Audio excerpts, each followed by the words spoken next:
नमस्कार बंधुरा माয়ের হেসেলে সকলকে স্বাগত। আজকে আপনাদের সঙ্গে একটা পুরনো দিনের রেসিপি শেয়ার করব, থোড়ের ঘন্ট, যা কিনা আজকাল আমাদের বাড়িতে প্রায় হয়ই না, হলেও খুব রেয়ার। এই থোড় কাটার ভয়ে আমরা এই থোড় রান্না খুব একটা বাড়িতে অন্যান্য রান্নার মতো করি না। তো আজকে আমি পুরো প্রসেসটাই দেখিয়ে দেবো কিভাবে খুব সহজে থোড় রান্না করবেন। এইভাবে করলে খেতেও কিন্তু দুর্দান্ত হয়। আমিও মা ঠাকুমাদের কাছ থেকে শিখে এইভাবেই বাড়িতে থোড় রান্না করি। তো কথা না বাড়িয়ে চলুন রেসিপিটা শেয়ার করি। সবসময়ের জন্য বলে রাখি, চ্যানেলে যারা নতুন বন্ধু তাদেরকে অনুরোধ করব চ্যানেলটাকে সাবস্ক্রাইব করে পাশে থাকার জন্য। তো চলুন, এখানে থোড়গুলো আমি কেটে নিয়েছি। যেহেতু আমি একাই ক্যামেরা করি তাই থোড় কাটাটা আমি শেয়ার করতে পারিনি, চেষ্টা করব অন্য একটা ভিডিওতে থোড় কাটা দেখাতে। তো এখানে দেখুন থোড়গুলো আমি সরু সরু করে আলু ভাজার আলুর মতো কেটে নিয়েছি। আর এখানে থোড়ের সঙ্গে যেহেতু আলু দেবো তাই একটা বড় সাইজের আলু ঠিক এইভাবে ছোট ছোট ডুমো করে কেটে নিয়েছি। থোড়টাকে কেটেই কিন্তু সঙ্গে সঙ্গে কাটার সময় জলে ফেলতে হয়, নাহলে থোড়টা কালো হয়ে যায়। তো থোড়টা ভালো করে ধুয়ে পরিষ্কার করে নিয়ে আমি এখানে একটা গামলাতে অল্প একটু জল নিয়ে নিয়েছি। জলটা ফুটে উঠলে আমি থোড়টাকে প্রথমে একটু নুন দিয়ে ভাপিয়ে নেব। আপনারা চাইলে হলুদ দিতে পারেন, পুরো কষটা উঠে যায়, কিন্তু আমি এখানে কষটা তুলতে চাই না, কারণ এটাই কিন্তু উপকার। তো আমি একটু নুন দিয়ে সামান্য ভাপিয়ে নিয়েছিলাম। খুব কিন্তু নরম করে ভাপাবেন না, একটু যেন কচকচ করে সেই রকমভাবে ভাপাতে হবে।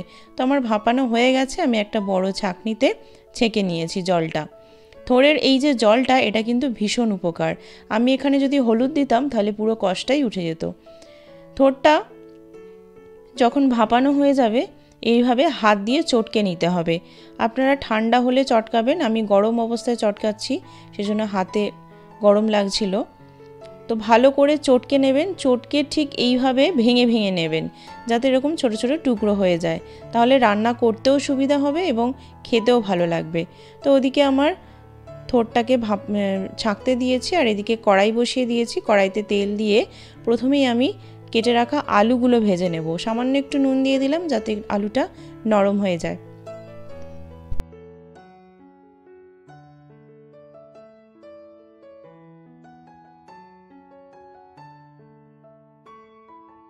আলুগুলো আমার ভাজা হয়ে গেছে, আমি এই পর্যায়ে আলুগুলো তুলে নেব।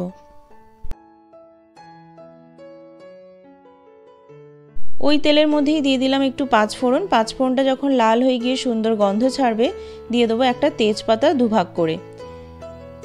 এর মধ্যেই দিয়ে দিলাম গোটা গরম মশলা, দুটো দারচিনি, তিনটে এলাচ আর একটা লবঙ্গ দিয়ে ভালো করে গন্ধ ছাড়া অবধি ভেজে নেব। আমি এখানে বাটা গরম মশলা ইউজ করব না বলেই কিন্তু গোটা গরম মশলাটা অ্যাড করেছি। আপনারা যদি বাটা গরম মশলা লাস্টে অ্যাড করেন তাহলে গোটা গরম মশলাটা দেবেন না। এবার একটা বড় সাইজের টমেটো কুচিয়ে দিয়ে দিলাম, সামান্য একটু নুন দিয়েছি যাতে টমেটোটা তাড়াতাড়ি গলে যায়। এরপরে কয়েকটা লঙ্কা ছিঁড়ে দিয়ে দিলাম, দিয়ে সামান্য একটুখানি নেড়ে চেড়ে ভাজা মতো হয়ে গেলে আমি এখানে বাটা মশলা দিয়ে দেবো। আদা আর জিরে আমি একসঙ্গে করে বেটে রেখেছিলাম শিলে, সেটা দিয়ে দিলাম 1 চামচ। দিয়ে একটু ভালো করে নাড়িয়ে ছাড়িয়ে নিয়ে পরিমাণ মতো মশলাগুলো দিয়ে দেবো। দিয়ে দিলাম একটু হলুদ, একটু নুন। মনে রাখতে হবে আমি নুন এখানে অনেকবার ইউজ করেছি আলুতে টমেটোতে, সেরকম বুঝে নুনটা অ্যাড করতে হবে। এরপরে দিলাম 1 চামচ মতো চিনি। আপনারা চিনি দিতে পারেন, আমি চিনিটা কম ইউজ করি বলে এখানে গুড়ের বাতাসাটা আমি একটু হাত দিয়ে ক্রাশ করে দিয়ে দিলাম। চিনি দিলে 1 চামচ দেবেন। এরপর ভালো করে মশলাটা কষিয়ে নিয়ে ছাঁকনিতে ছেঁকে রাখা থোড়টা দিয়ে দিলাম। থোড়টা দিয়ে মশলার সঙ্গে এবারে খুব ভালো করে কষিয়ে নেব, গ্যাসটাকে মিডিয়াম ফ্লেমে রেখে।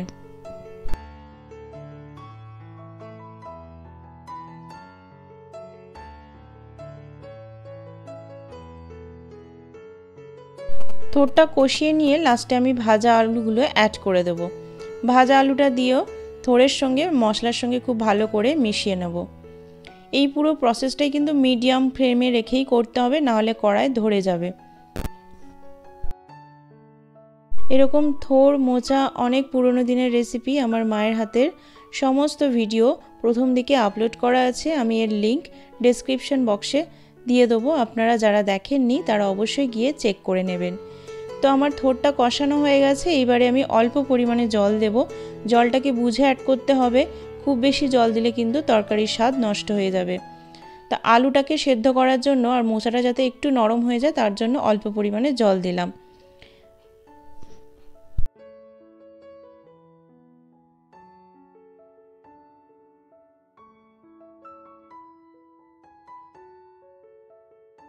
এরপরে যেটা দিলাম উপর থেকে কাঁচা বাদাম ছড়িয়ে।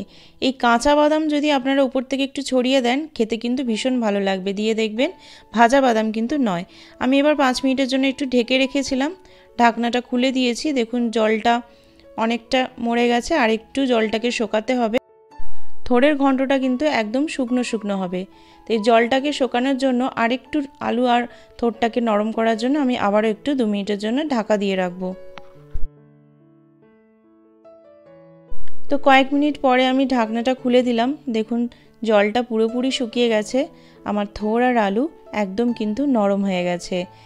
আমার কিন্তু রান্নাটা হয়েই গেছে, লাস্টে শুধু একটু ঘি অ্যাড করে দেবো। যেহেতু প্রথম দিকে আমি গরম মশলা দিয়েছিলাম তাই লাস্টে আর গরম মশলা অ্যাড করলাম না। দেখুন আলুটা আমি একটু ভেঙে দিলাম, আলুটা পুরো গলে গেছে। তো লাস্টে আমি বেশ খানিকটা একটু ঘি অ্যাড করে দেবো। ঘিটা যখন থোড়ের সঙ্গে মেশাবেন গ্যাসের ফ্লেমটা অফ করে দেবেন। গ্যাস অফ করে দিলে ঘিটা মেশালে ঘিয়ের গন্ধটা অনেকক্ষণ থাকে। খুব সুন্দর একটা গন্ধ বেরিয়েছে এই ঘি, থোড় আর এই বাদামের একটা খুব সুন্দর ফ্লেভার বেরিয়েছে। থোড় আমার একদম রেডি, থোড়ের ঘন্ট। বাড়িতে আপনারা এইভাবে একবার করে দেখবেন, ভীষণ ভালো লাগে। জানি আপনারা আরও অনেক কিছু থোড়ে দেন, কিন্তু আমার মতো এরকম সিম্পলভাবে থোড়টাকে রান্না করে বাড়িতে দেখবেন নিরামিষভাবে, ভীষণ সুন্দর খেতে লাগবে। বাচ্চাদেরকেও দেবেন ভাতের সঙ্গে গরম গরম, ভীষণ ভালো খাবে। তো আমার এই রেসিপিটা যদি একটু হলেও ভালো লেগে থাকে অবশ্যই করে একটা লাইক করে দেবেন, কমেন্টের মাধ্যমে জানাবেন কেমন লেগেছে, আর শেয়ার করতে ভুলবেন না। সাবস্ক্রাইব করে দেবেন, পাশে থাকা বেল আইকনটা অবশ্যই টিপে দেবেন যাতে পরবর্তীকালে আরও অনেক নতুন রেসিপি শেয়ার করলে আপনাদের কাছে তার নোটিফিকেশান সবার আগে চলে যায়। তো আজকের মতো এই পর্যন্তই। ভালো থাকবেন, সুস্থ থাকবেন। আবারও অন্য কোনো নতুন রেসিপি নিয়ে আপনাদের সঙ্গে দেখা হবে। টাটা।